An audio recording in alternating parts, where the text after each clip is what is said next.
Hello, everyone. How you doing? You're very welcome to this week's rugby view with myself, Aidan and Raftery, and of course, about as usual to talk about all things rugby. We have Adrian Leddy from Craig's Rugby Club. Hello, Adrian. How are you? Good afternoon, Aidan. Yeah, it's great, and it's great to see this bit of hard weather. It will dry up the pitches, but needless to say, when you have a lot of white frost, you'll have rain afterwards. So that's the other side of it. So, but anyway, it's good while it lasts, and we have to wrap up well at all the games now for a while to keep warm.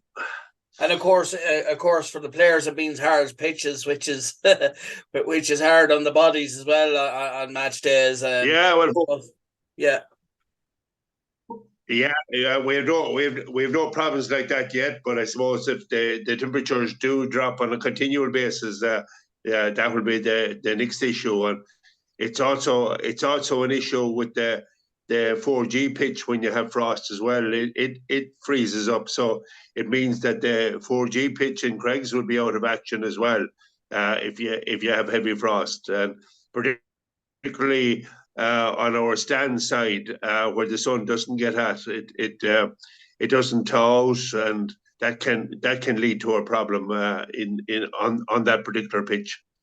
and of course, look, we all say flooded pitches when it's raining heavy can lead to matches being called off, but also so can this when pitches are too hard because it's that's also a health and safety issue. Oh, very much so. Oh God, it's definitely it's a means of calling off a game big time because yeah, a person could get a very severe injury with ankles or knees or and so on. But, it's very dangerous to play on a frozen pitch. So I wouldn't be recommending that for any sport. To, And I suppose really with as regards the season now, it's midway through the season, and there has been a lot of there's been a lot of rugby played since the start of at club level. So it just goes to show how I suppose how far the players have come from the start of the season at all levels. But I suppose we'll start off as we always do with the mini rugby section, and it's great to see the continued success of that section of the club. Yeah, we ran a blitz in Craigs last week, and Westport travelled the whole way to Craigs, and it was absolutely great for all the young boys and that they are so and girls.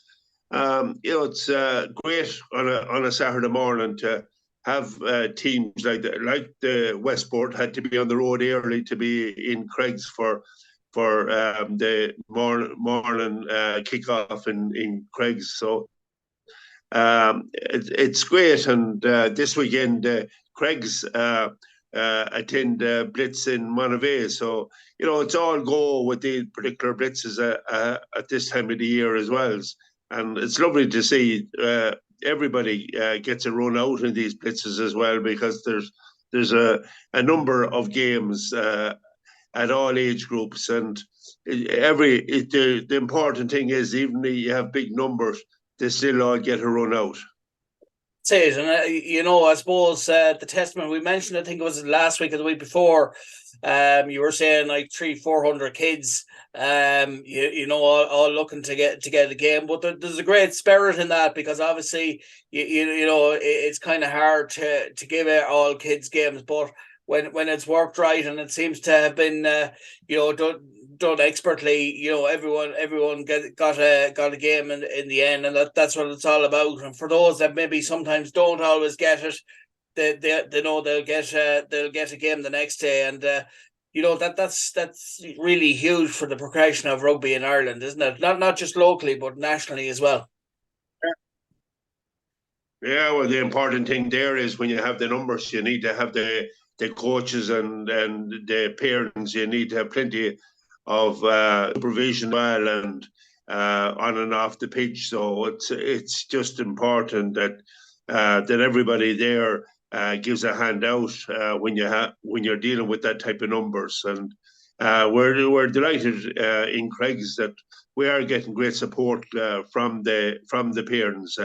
And it's not a case that we're in the babysitting business that they don't drop them off and run out the gate. It's great to see that they are taking place now. Some of the women will take the opportunity to drop the kids off and go for a walk around our walk, and that they're around the pitches in Craig's as well, and they have a good walk done by the time the games are over, and they meet up for a cup of coffee, and it's great for the village of Craig's, the shops, and that they are do well out of it, and it brings a bit of life around the village in Craig's on a Saturday morning.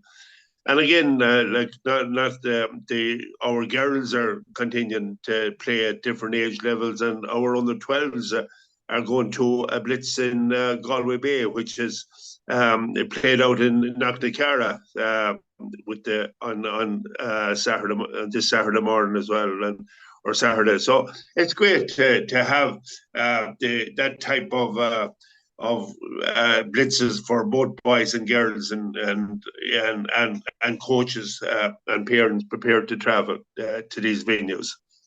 And of course, just something I'd like to touch on there for Galway clubs and all that. We remember that tragically there back in May or June, Corra Rugby Club, their facilities were vandalised and burnt down and all that. And I remember doing an interview with a member of the club who generously gave his time. It was a tough time for the club, but I think they've had a lot of fundraising done and that, and I suppose it's a real, like, the phoenix rises from the ashes again type thing, and it goes to show you that these kind of things happen, but you never keep a good club down. And I think they did some great fundraising efforts, and I think that's been successful and going well at the moment. Yeah, they will definitely. They're going to be in a very strong position, in fact, build a proper structure now for the club, and they have got very generous sponsorship from a lot of the local businesses, as well as their normal fundraising. So they are in a good position, and it just shows how the community comes around to a club that finds themselves in that situation.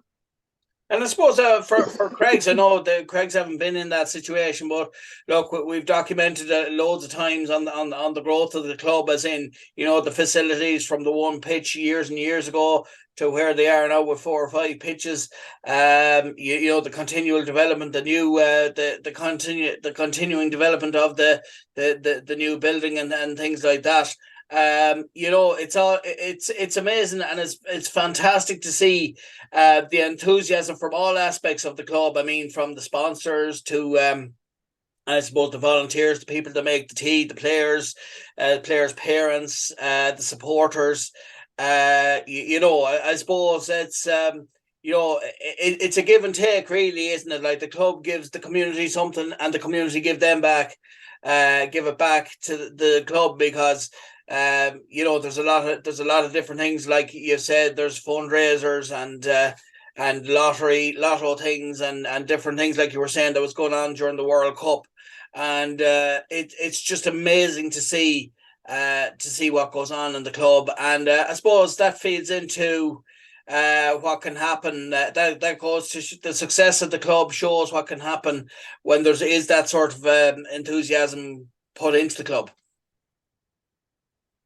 Oh, absolutely. And the goodwill that's out there, as you're pointing out, Aidan, you only realise that when you go out selling tickets, or recently selling scratch cards, and you're meeting a lot of people in various functions, various venues, and there's a fantastic goodwill to what Craig's are doing, and what Craig's are doing for the youths of the community. And like, we take in a very wide radius of countryside with Craig. So there's a lot of people involved. I know we're not the heavy populated area like some of the bigger cities or towns. But at the same time, we're drawn from a big community and a very closely knit community as well. And that they are, even though they may be from different parts, like from Strokestown to Castlereagh to Glenamaddy to Ballygar, Four Roads. It's just a big wide area out as far as say at League and now Crockery, and taking all the areas in together. That's it's great, and it's great to have that kind of community spirit and community support, because without it, we wouldn't be able to exist, because anyone that's involved in a club, no matter what sport you're involved in, it is a costly business. It does take a lot of money to every team that you put out there. Costs money nowadays with jerseys, with gear, with transport, with buses. Just everything. Insurance costs is a major cost to clubs now. So there's a lot of hidden costs, and even with the amount of training that's going on, like we have the lights on nearly every evening of the week, and like our electricity bill is extremely high, and it's alarmingly high, because because with the amount of activity that we're having there in Greg's, and all that has to be funded is on top of what Craigs are doing in relation to the development. But that's the day-to-day. Even the day-to-day running of a club costs considerable money. That's it. And of course, that feeds into the very successful underage. And look, what we've seen, and the great thing, like I've been out at the club at many different matches and different things, covering it as physio and for Rosfm, for different events and things like that. And the one thing I love about the club are the lovely people involved in the club and the welcome you get. And it is a very family orientated club, and what strikes me is anytime I ever go out there is the friendly welcome I get, and do you want tea or do you want coffee, or here's a few sandwiches, or that's the great thing. It's like when you go in there, it is like a second family, isn't it? And I suppose, and that feeds into the underage level, because when you look back back over the last number of years at underage level, the amount of underage success in Craig's Rugby Club over the last number of years has been phenomenal, and it continues to go that way, and none more so than this season. Yeah, absolutely, and the youths and mini rugby is very strong all over the province, and with our neighbouring clubs and Buccaneers and Carrick-on-Shannon and Sligo and so on. It's great to see the development of rugby in various clubs and in Longford as well. So again, our youths, they had a lot of teams out last week. We had a lot of success on the rugby pitch. So we're doing something right, and our coaches are bringing along all these players, both in boys and girls, and putting a lot of time and effort into them, and it's just showing that they're doing extremely well in their various leagues. And again, this week there's a huge program of games again. Like we have our under 14 boys out away to Raftery today. We have our under 16s at home to Corinthians tomorrow, Sunday, and we're away to Ballina with our under 17s. So that's what's going on at boys level, and then our girls are away today to play Ballina on this Saturday. So it's fantastic, the amount of games there that's taking place on a weekly basis, and it's great. And but it's when you're putting out teams now, like youths start at under 13, and you have it for every age group, 13, 14, 15, 16, 17, 18. That takes in all the youth areas. So you have a lot of teams when you're not alone involving boys. But we have two teams at various levels as well, that we have a surplus of boys and girls at certain age groups. That's it, and I suppose nearly with the amount of kids you have involved from, I suppose, the mini rugby, but also at youth level, you could nearly have an A and a B team. You could nearly have two teams at each level, I suppose, at each grade in the club as well. If there was such a thing, I suppose, in other clubs that you could be playing extra games, you certainly have the amount of players there. As we've often pointed out, as you've said yourself, considering it's a small community or whatever, or a small club it's a small club that caters for not just the village of Craigs, but the greater catchment area, you lined out there earlier on. Yeah, absolutely. You know, like the big thing is to try and hold on to players and hold on to this great work that goes in at mini rugby and youth level to try and keep the players going through and not have the fallout when they come to 18 years of age and go away to college, and to try and keep a track on them then afterwards and get them involved in Craigs is the big thing for all clubs. And you know, that's the difficult age group from 18 onwards to hold players in, and all sports are finding the same, that once they get into the bright lights of college in Galway or in Limerick or in Dublin, it's just a bit harder to get them back into the clubs in the province here. And you know, they're traveling home is probably a costly business for their parents, bringing them home on a weekly basis as well. And some of them are having part-time jobs in order to they keep the college fees, or so their own social life, or that they're going as well. So you know, it's a big undertaking for all clubs to try and keep players. Some clubs are finding it extremely difficult to hold on to players, and numbers at senior level are dropping. And as well as that, players probably change, that they're retiring a lot younger from the sport. A lot of players now don't play beyond 30 years of age, so they're gone out of mainstream sport.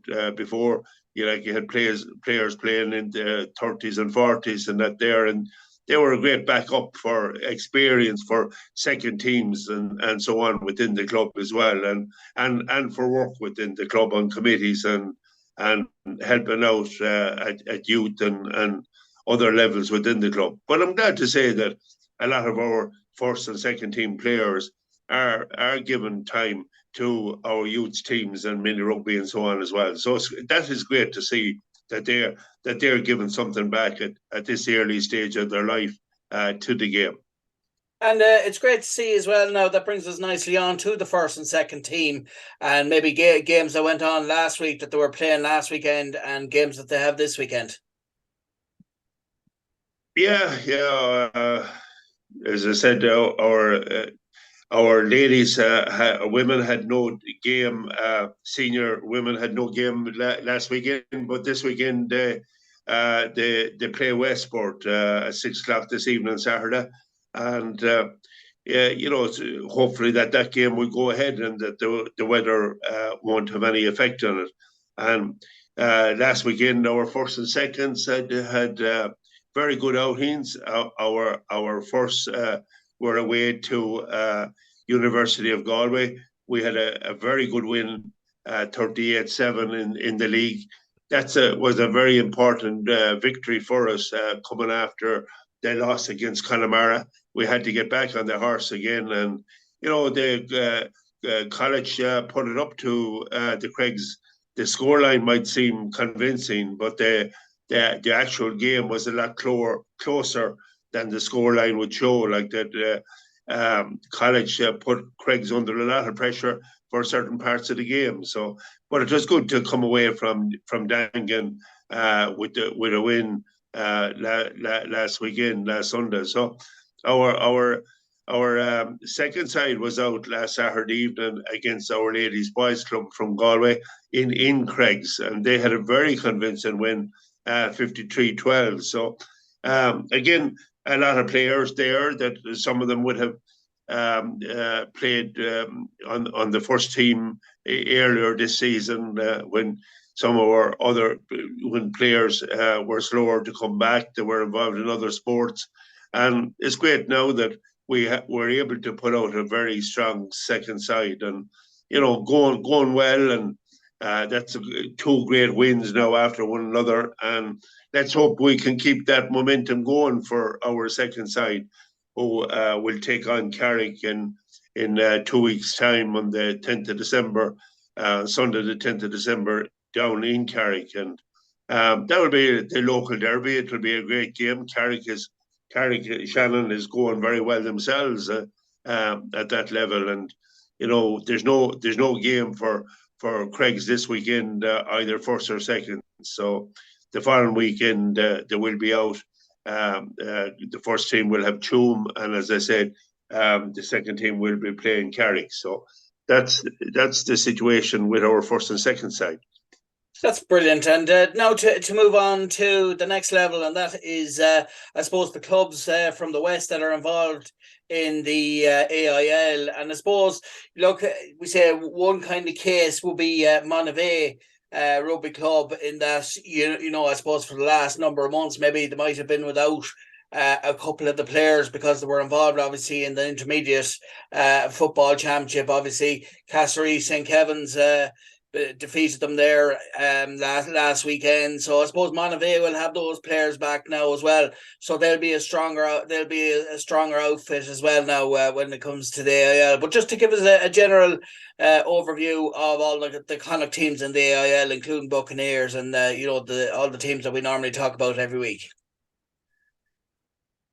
Yeah, well, last weekend there was a rest week for the AIL teams, but they have a full schedule of games now this weekend, and Buccaneers again travel away to Naas. Naas, a strong club there in Leinster. They have a lot of teams. Like Dublin has really spread out into Naas. There's quite a lot of houses continually being built around Naas. It's nearly like another city itself, and the amount of teams now that Naas have, and they're going very strong, not alone in rugby but in Gaelic and all as well. Like they're one of the top Leinster teams now at this stage in Gaelic. So like they are with the population that they have, they can be a very strong side. So Buccaneers will be up against it down in Naas at the weekend. Sligo have Belfast Harlequins at home.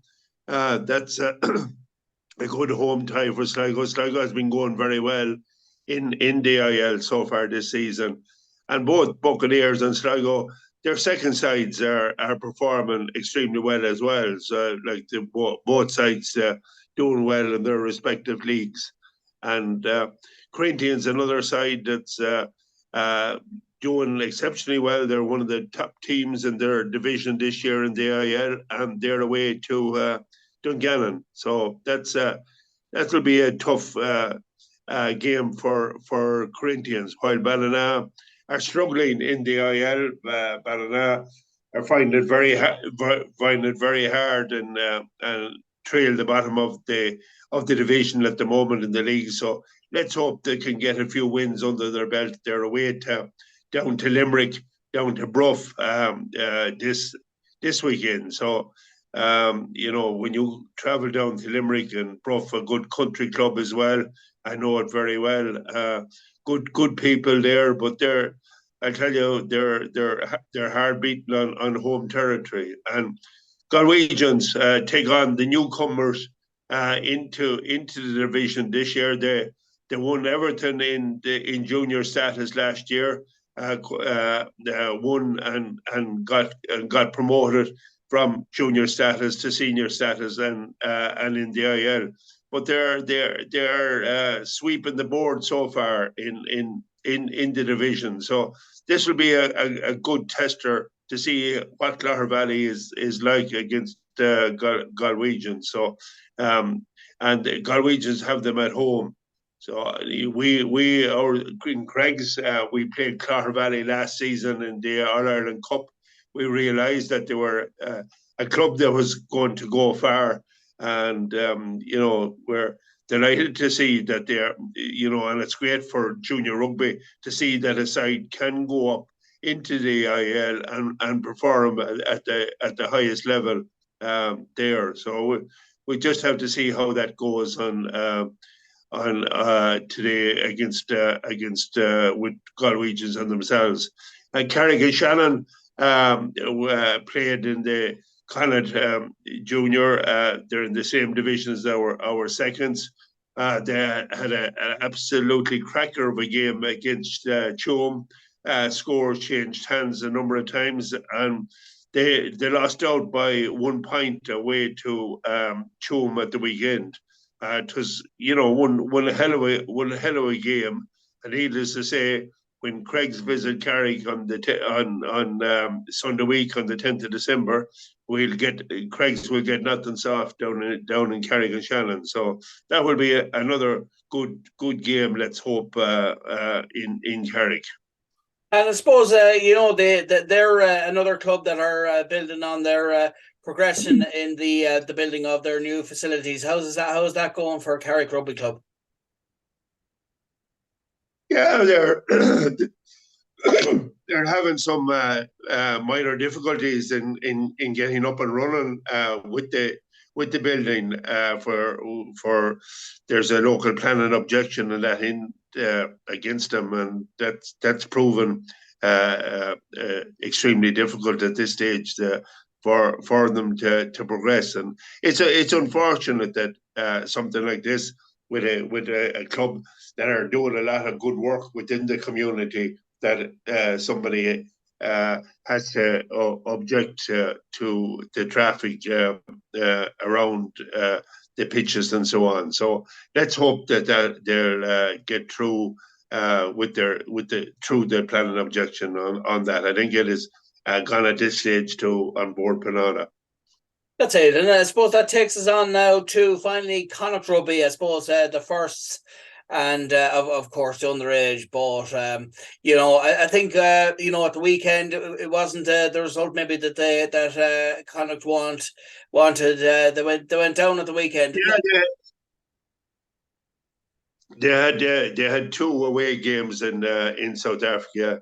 Last weekend they played a lot stronger side. The Bulls who had a lot of the South Africans back in their team. So they lost out heavily to the Bulls in Pretoria last Saturday. Again, it was a game that Connacht should have got something out of. A little bit of indiscipline, a lot of maybe missed tackles around the fringes. But they were, undoubtedly they were up against a stronger side. But they could have been a lot closer in the scoreline, and hopefully that they will learn from that and learn, because they have to learn fast, because this evening they have Leinster at home this Saturday. So it's 7:30 this evening in the sports ground. So like Leinster again is. Had a great battle with Munster, an extremely entertaining game last weekend in the Aviva Stadium between Leinster and Munster. And Leinster eventually, it was a game of two halves. Munster dominated the first half. Leinster came back and dominated the second half to win out. So it was a game that could have swung either ways for different stages of the game. So we will have to be up our game big time from last weekend against Leinster. Now we have more of our international players back. We have Mark Hansen coming back into the team. Unfortunately, Bundyaki is still out with a hamstring injury, so let's hope that he will be back soon as well, because we not alone that we have this weekend.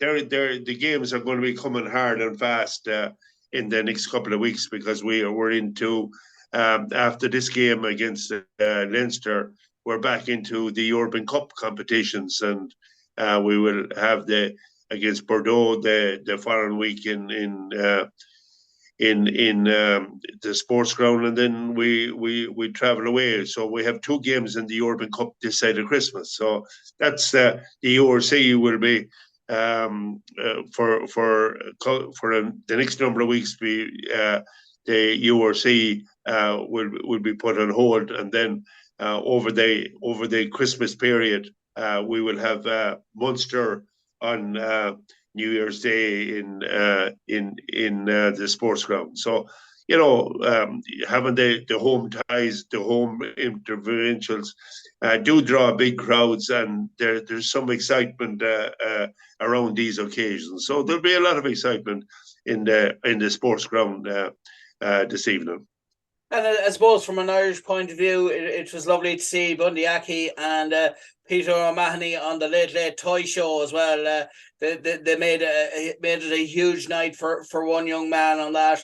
But on the back of that as well, another thing we'd like to mention is Peter O'Mahony has been announced as the captain for the Ireland team for 2024. No better man for it, because he has huge experience from over the years. I think you could make an argument for maybe one or two other players, but the captaincy is well deserved by Peter, because he's a lovely guy. He seems very popular. He's well respected. Is doing well for Munster as well. What are your thoughts on that? It's a very good appointment, isn't it? Oh, absolutely. No man deserves it as much as Peter O'Mahony. He has been a real stalwart for Munster for a long number of years. He has been fantastic for Ireland. He's really gives you everything when he puts on that green jersey or red jersey for Munster.